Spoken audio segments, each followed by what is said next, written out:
Last week on the Jacob Pyle Show. Incredible career in rock radio and rock magazines and TV, also in video, music related, where I've done a ton of musician interviews. And starting very early on in my life was the Beatles. I started for RKO Radio writing and co-producing their special RKO Presents the Beatles, which was 14 hours originally, the longest United States radio special about the Beatles ever produced. And then we expanded it to 17 hours and got to change the name to the Beatles from Liverpool to Legend, which I'd come up with earlier, and I was much happier to hear. So that was great. And then we will present the conclusion to Jacob's conversation with Laurie Kaye right now on the Jacob Pyle Show.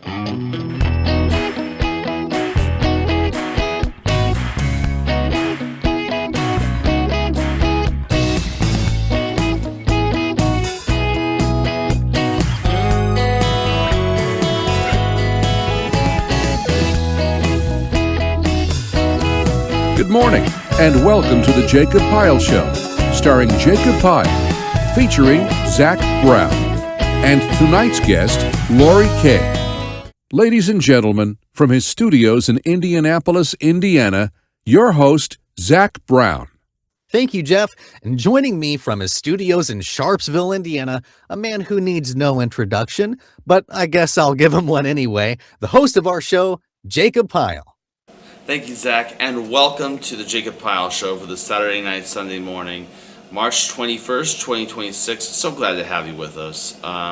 As Jeff mentioned at the top of the show, we're going to conclude my conversation with Laurie Kaye tonight, and we'll have that for you shortly. So Taryn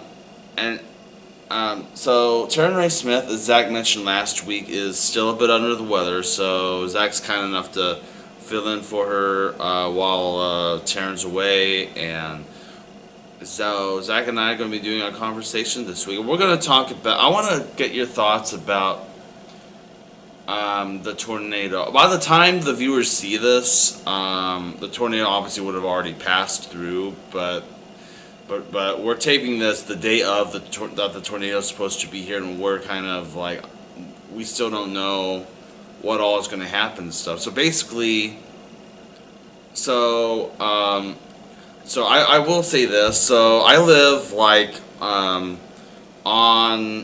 have you ever been through Kokomo before? I have. Okay. So I live on the northwest end of Howard County. Like if you're familiar with where St. Joe Hospital is on Sycamore, there's like a Dairy Queen, and like there's like a plaza, and there's like a set of apartments back there. That's where I live. So basically, they're on the edge, literally, for the tornadoes. They pretty much got it all covered from there. I think Peru is in. I think Miami County is in it, and a lot of other states towards Illinois, where my mom's side of the family lives. Yeah. So basically, the side of where the thing is, it's over there now. So basically, the day of the tornado, we're my dad lives in Tipton County, so I ended up crashing out of my dad's house, and the Tipton County is not actually. I would say there's still there's a chance. The chance is still out there no matter where you go. But I ended up staying at my dad's because because I would feel much safer over there, and two, it's like if I did have to bunker down and get into shelter, at least there's an actual place for me to shelter at. Yes. Where my apartment is like, so I live on the third floor of my apartment building, and the only way for us to be able to hunker down and shelter would be through the lobby of the apartment. There's no basement. Okay. Yeah. Yep. So Yeah. and Even for me, my actual recording booth is the only room in the house that doesn't have windows. So if a tornado were to happen, I'm actually sitting exactly where I would need to go. there you go. And if you would like, Jacob, I did just pull up a list of safety tips. Okay. I know it may be afterwards, but it could be good information for people to have. There you go. Yeah, absolutely. I think, yeah, I know when I used to work at a hospital, and the hospital, coincidentally, the hospital I just mentioned, and so there was 4 floors. You had the main floor, second floor, third floor, and there was also a basement. So usually, what I used to do is when I worked at the hospital, I would just sometimes walk over to the hospital, get in the basement floor, and just hang out on the basement floor during the duration of the tornado. And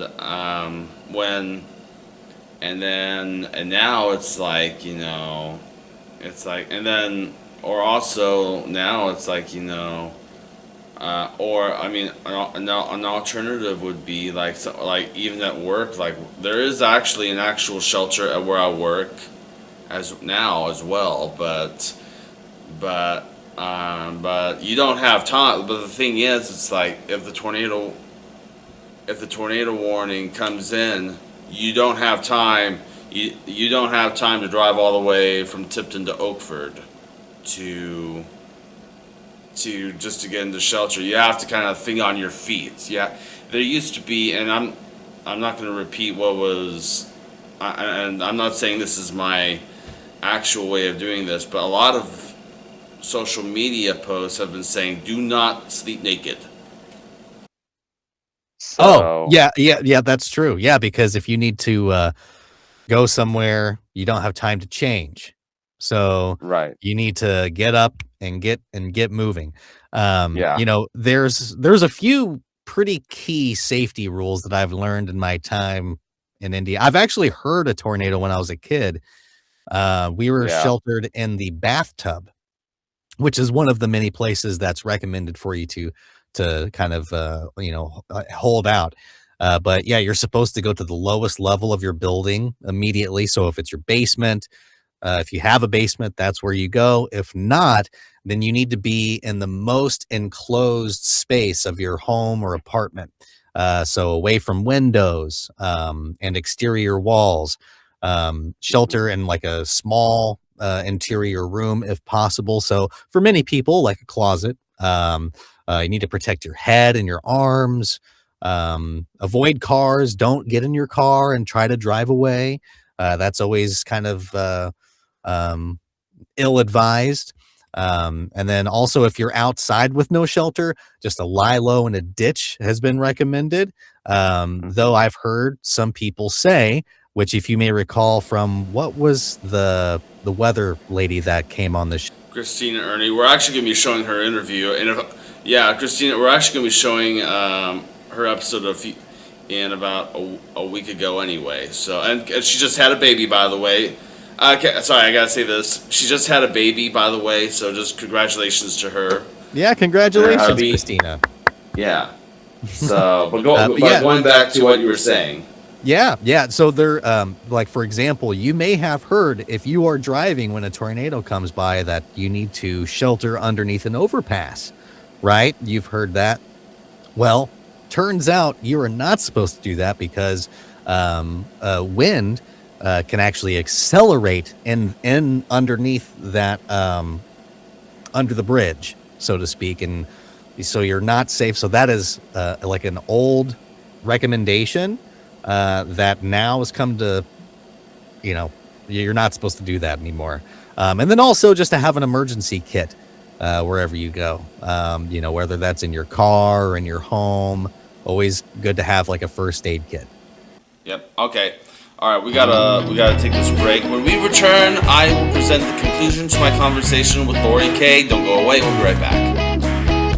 Before we go to break, it's time for this week's On This Date trivia question. On this date, March 21st, 1982, This movie, featuring Carol Burnett and Albert Finney, made its movie theater debut. What was the name of the movie? I'll have the answer for you when the Jacob Pyle Show continues. Let's return to this week's On This Date trivia question. On this date, March 21st, 1982, this movie featuring Carol Burnett and Albert Finney made its movie theater debut. What was the name of the movie? I'll give you a hint. The main character was played by a then 11-year-old Eileen Quinn. The answer? Annie. Once again, here's Jacob. Annie, by the way, is definitely one of my favorite movies growing up, might I add. Anyway, thank you, Jeff, and welcome back. For those who missed last week's show, I have included part 1 in the description below this video if you want to take a look at it, by the way. We are showing a 3-part conversation I conducted with the lady who didn't know at the time conducted John Lennon's last interview. Her name is Laurie Kaye. So, without further ado, here's part 2 of my conversation with Laurie Kaye. Were you always a big Beatles, John Lennon fan ever since they've been around? I was a huge Beatles fan. And actually, I was a huge rock and roll music fan since I'd been a toddler, because as I mentioned in my book, I was raised in a very dysfunctional family, and much like John Lennon, actually. And what I wanted to do to distract myself from the problems I was having, even as a really little kid, was listen to music. So I was able to get a transistor radio with earphones, earplugs, and listen to it all night. So even before the Beatles, I was listening to everybody from Elvis Presley to Little Richard, and then the Beach Boys, and then the Beatles hit the radio. And it was so exciting to hear their music. And like you mentioned before, when they finally came on the Ed Sullivan Show, I got to really see them other than just in pictures on album covers. So it was thrilling. Now, what led you to conducting what you did not know? I think you might have touched up on this earlier in the interview here, but what led you to conducting what you didn't know at the time was John Lennon's final interview? Of course not. I was very excited to conduct the interview. I was overflowing with excitement, as I say in the first chapter of my book, because the anticipation and disbelief as I approached the Dakota Apartments on Manhattan's Upper West Side was just awesome. I didn't even feel like my feet were hitting the ground as we walked up to the Dakota entrance. I felt like it was about to become the best day of my life I could ever even begin to imagine, and that I was truly the luckiest person on the planet about to meet my idol. And what was that? What was that experience like for you?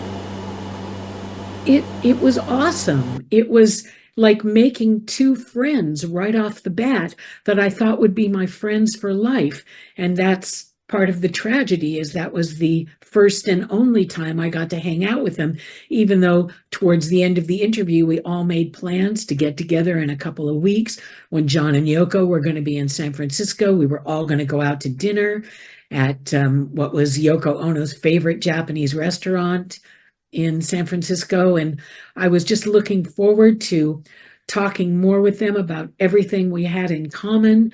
And it just hurt me so badly, of course, that I never got to do that. We still have about 6 more minutes. Do you have any other amazing John Lennon stories or Beatles stories that you would like to share as we're talking about this? And I think you might have mentioned some. I don't know if you, if you ever, anyway. But like I said, go purchase her book, because I'm sure there's probably a lot of interesting stories in there. But do you have any other amazing stories about John Lennon or the Beatles that later on that you'd like to share? Well, I not only described the interview from top to bottom in my book, but the bulk of the quotes from the interview as well, the hours-long interview. And John had so many amazing and wonderful quotes, and he was so complimentary and validating to me. It was wonderful, like nothing I'd ever experienced in my life before, especially, as I mentioned, being raised by a very difficult family. Um, and so every time John liked a question I asked or an answer that I gave him when he asked me something, he would say, "Yes, love, exactly." And I would feel so incredible to hear this. And he would look at me, and his famous round glasses, he would push down his nose, look at me over them, and smile. And we were sitting right next to each other on a love seat, and it was like a dream come true. It was so exciting and so thrilling. And the very first part of our interview with John, who came in after we had sat down with Yoko because he was still upstairs taking pictures for Rolling Stone for a while. When he came down, the first thing he was asked about was his daily life and raising his son, Sean, with Yoko, and what that was like. And he went on quite a bit about it because the guys in our RKO team and the executive from Warner Brothers Geffen Records, Bert Keane, wanted to know because they were both in relationships, and Bert had a son about the same age of Sean. So he wanted to know how John was raising him. So John kind of went on and on about it. And then finally he said, "What are we doing here? Are we here to talk about music or raising children?" And I laughed and I said, "Exactly. I want to ask you about getting the urge to make music again." And as I emphasized this, John burst out in laughter, and he was super loud and funny and affectionate. And he came up to me and said, "Oh, it came to me all over a sudden, my love. I don't know what came over me." Everyone in the room started laughing while I reacted confidently to his endearing response. I said, "I know, it was like you were possessed." And he said, smiling, "I was possessed by this rock and roll devil, you know." And more laughter from everybody in the room. And he said, "Was that your question?" And he asked that very politely. And he said, "Did I interrupt you?"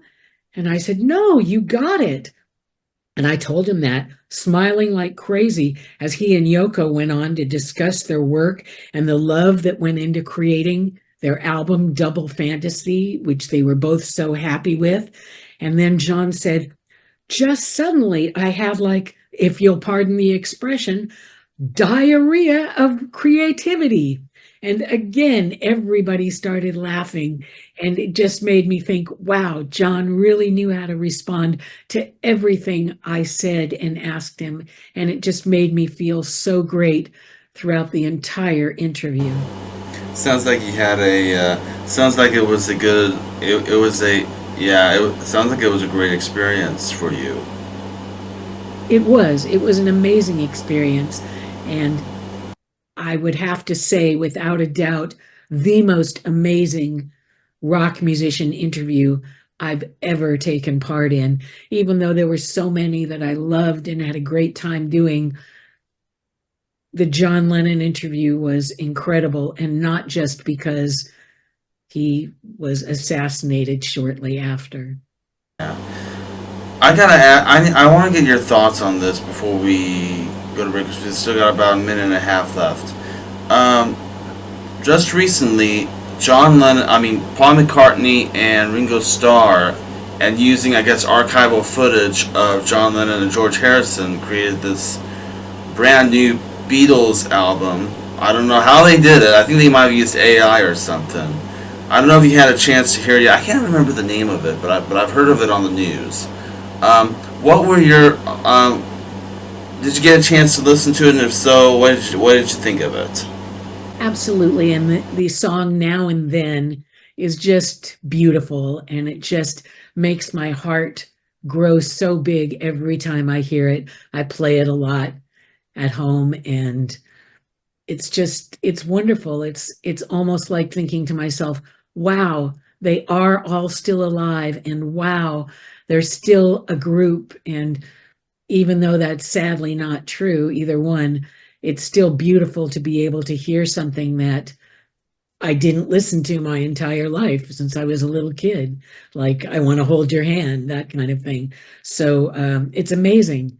Good for Paul to be able to do that. It's so cool.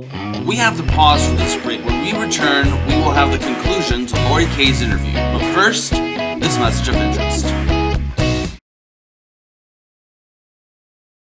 If you'd like to be a guest on the Jacob Pyle Show, send Jacob an email. His email address is jtpyle1@aol.com. That's also where to email if you'd like a DVD copy of the show. Please include the air date seen on screen when ordering.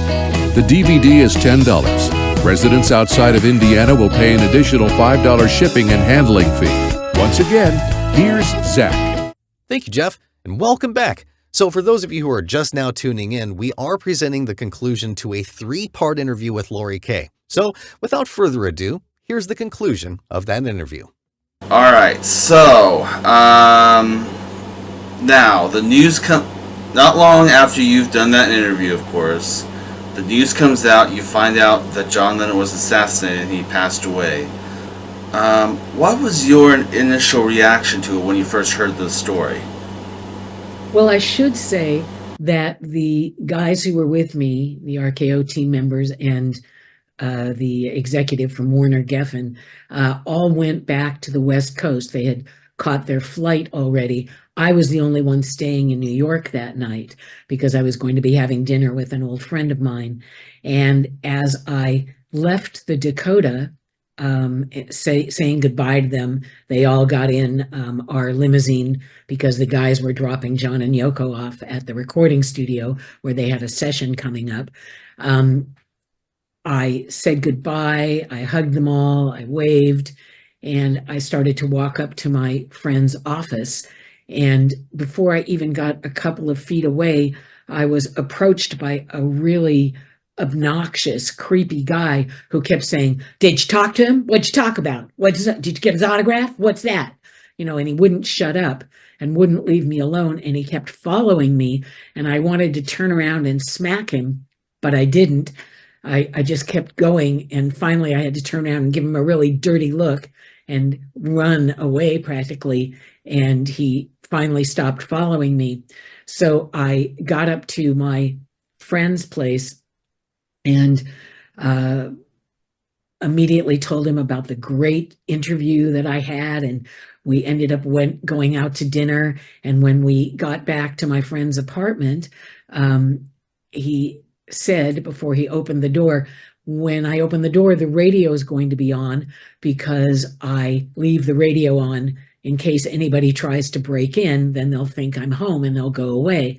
So he opened the door, and all of a sudden, as he opened it, a reporter came on saying, "John Lennon has been shot. He's at the Roosevelt Hospital." And I gasped. I was horrified. And I immediately ran out into the street and caught a cab and went to the hospital. And there was a big glass front door, and I looked right through it. And there was Yoko holding on to somebody who was obviously a very good friend of hers, and crying, sobbing hysterically. And as much as I wanted to walk in and give her a hug and say, "Oh, Yoko, I'm so sorry," I realized just looking at her, it wasn't that John had just been shot. He'd been fatally shot. And even though that hadn't been announced, I just had that feeling in my heart that that's what happened. So I immediately went to the payphone outside and called the RKO New York headquarters, and spoke to my old newscaster boss, who was now the big executive there, and told her. And she said, "Oh my God, come here and, plan on spending the night here and working." And I did interviews all night. And sure enough, in just a few hours, the newscast came on saying John had been shot and killed, not just shot. And I felt horrible being right about that. And also watching the newscast, they were saying that the killer had already confessed, and they showed the killer, and that was that same creepy guy who'd followed me out of the Dakota. And I immediately started feeling the guilt that I've felt for well over 40 years now, because what if I had said to him, get lost, go away, and then gone to the security department at the Dakota and said, you've got to get rid of this guy. He's bugging people. He shouldn't be here. Maybe they would have been able to get rid of him. And therefore, John wouldn't have been shot. Or maybe they would have called the police, who would have been able to get rid of him. Or maybe they would have looked at him closely enough and seen that he had a gun that he was carrying in the pocket of his coat, which I didn't. So that's the reason of all the guilt that I felt over all these years. Part of the reason, I should say. So it was tragic. And then that morning, after staying up all night and working at the RKO network office, I went on the Today Show, which was really awful, and answered all their questions. And I hadn't slept, and I just felt so tragic, and I just wanted to leave. And so I immediately flew back to the West Coast and had to start writing the special with the John Lennon interview that was originally supposed to be a special aired on Valentine's Day of the next year. But of course, now that John had been killed, I had to write the special because it was going to air 6 days after the interview took place, on that Sunday afterwards. And it was the hardest special I've ever written in my life, because I had to listen to the whole interview while sitting at the hotel that I was staying at. And it was awful, because it made me cry, because as much as I wanted to remember how wonderful the interview was, it hurt more knowing that John was dead. So I dedicated the special, of course, to Yoko, and finished writing it. And it was the most tragic assignment of my entire life. That was a beautiful interview, by the way. When we originally showed the interview, I sang this beautiful song that Carl Perkins wrote. For those who don't know who Carl Perkins is, he was the original guy that did Blue Suede Shoes. But the song Carl Perkins wrote was a song called My Old Friend, which he originally wrote for Paul McCartney and his wife as a thank you for him visiting the Isle of Montserrat. When Paul heard it for the first time, he broke into tears. It was like a goodbye message from John Lennon. We're not going to be able to show it today, but it is an amazing listen if you want to take a look at it. Just look it up. It's on YouTube. Carl Perkins' My Old Friend. It's a beautiful song. And with that thought in mind, that's our show for tonight. And speaking of Christina Ernie, we hope you can join us again next week. Same bad time, same bad channel, where Jacob's guest will be, you guessed it, Christina Ernie. And we hope to see you then. From my studio in Indianapolis, Indiana, I'm Zach Brown. And from our studios in Sharpsville, Indiana, I'm Jacob Pyle. For Laurie Kaye and all of us on the Jacob Pyle Show, thank you for watching. Stay safe.